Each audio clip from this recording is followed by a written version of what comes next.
Ito na, Tito Diego. Ang ating favorite time of the day. What's for breakfast? Yes. Sino ba kasama natin ngayon, Kiki? Yes, Tito Diego, kasama natin ngayon si Chef Emily Peralta. Nagbabalik.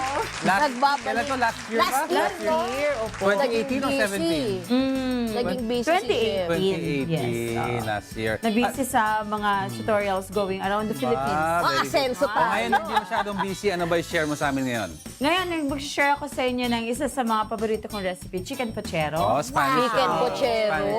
Kaya tanong kasi ni Kika, ano chicken Oo, pochero? saan ba Ano nga nag-originate ang chicken ito? pochero? Pa-explain mo kay Kika. Yan yung paborito ng lola ko yan eh. Yan kasi. Itong Chicken Pochero. Oh, Spanish dish po siya. Usually, Kika, sinaserve yan, maghihiwalay yung gulay at manok. Most of the time. Yung traditional, ha? Yung Opo, traditional. opo. Bongga. Okay, game, Sige, ano ba ingredients. yung mga kailangan Yes. natin dito, Chef? Ang ingredients po natin ay, of course, yung half cup of chicken. Yung malaman dapat. Napainom si ano? We have our 2 pieces of potato, bok choy, cabbage, chorizo, mga 3 pieces yan. Yung chorizo kasi nagpapatamis at nagpapalinamnam sa kanya. Dagdag flavor. Yes, we have the chickpea, the tomato sauce, of course.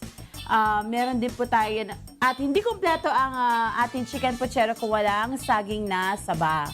We have the onion, garlic water, oil, patis, at paminta, pampalasa. Yun talaga nagdadala nitong Yes. Chicken Pochero. Paano ba gawin ito? Ano ba yung una natin gagawin dito, Chef Emily? Sa akin kasi, blinange ko na kaagad yung mga gulay ko at saka yung chicken. But right now, isusutay ko na yung aking mga flavoring, like the garlic, onion, yan.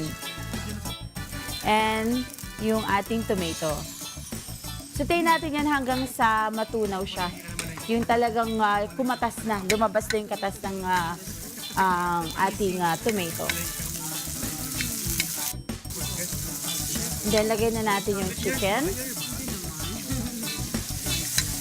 Anong part ng manok yung ginamit nyo dito, Chef? I always use the breast part para malaman. Oo, malaman talaga. Tapos, Chickpea. And then yung chorizo, pampasarap. Chorizo balbo, yung ating Spanish chorizo. para kompleto talaga, Spanish is Spanish. And then, itong nilagay nyo ay Potato. yung ating patatas. Patatas. And patis. Of course. And our tomato sauce. Mga 1.5 cup para mas malasa. That's the chicken stock. Water. And then we'll wait natin yan na kumulo. Paminta. Ating paminta. Paminta. Pamintang at kubaw saka siguro yan. Doon yung palengke kasi. Oo, marami kasi kaming mga kilala masarap na nagbebenta sa Cubao. Tapos, ito na yung... Nilagay na po natin ang ating saging na saba. Saba. Kailangan ba saba? Okay lang ba yung latundan? O mas okay talaga ng saba, Chef Emily? Mas matamis kasi ang saba kapag ka naluluto. At saka mabilis siyang lumambot. And then, yung nilagay And natin then, yung mga gulay. blanched, vegetable na. Pwede na natin i-off yung apoy from that point. Ito muna sila. Chicken Wow! Pochero ni Chef Emily Peralta.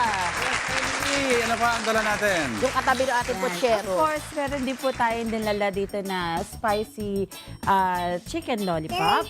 Sarap And our red pesto pasta. I love it! May pasta. At ang ginamit nyo dito ay yung fusilli cut, no, Tito Diego? Yes. Fusilli ito, no? Sili. Naka perfect na perfect yan para talagang With olive na-infuse oil yung and flavor. Parmesan cheese. Chef, na-mention nyo na nagtuturo kayo ng mga niluluto. Ano usually yung mga dishes na tinuturo nyo sa mga Well, workshop? actually, I don't do dishes or savory. I do sweets. So I teach cakes, fondant Pastry cakes, chef. pastries. Pastry chef kayo. Yes po. Ano yung pinakamabenta na cake na inaano nyo? Ano usually flavor? Fondant. Fondant ba yung Chocolate ano? moist cake, yung mga ganon. And then different icings. I do the buttercream, boiled Buttercream. icing. Ako, we love butter. Yeah. Fondant ba, chef, yung ano, yung matigas? Sugar. Yung... Yes. Gawa ba saan yun? Marshmallow Sugar. ba yun? Kakasabi ko lang sugar. Sugar. Walang yes. marshmallow yun. Depende po sa recipe Depende. na ginagamit. Pero karamihan sugar. Saan Gustong magawa gusto ko yan marshmallow? eh. sugar. Okay, yan sagot. Sino bang nag-inspire sa'yo, chef?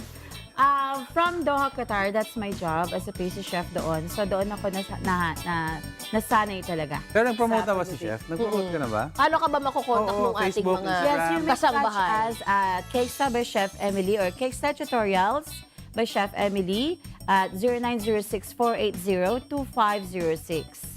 Yan. May mabatiin mo tayo? Yes po, pa-shoutout po sa mga admin natin ng Cake Artists and Bakers Network Philippines. Admin Raymond Cortez, admin, I also have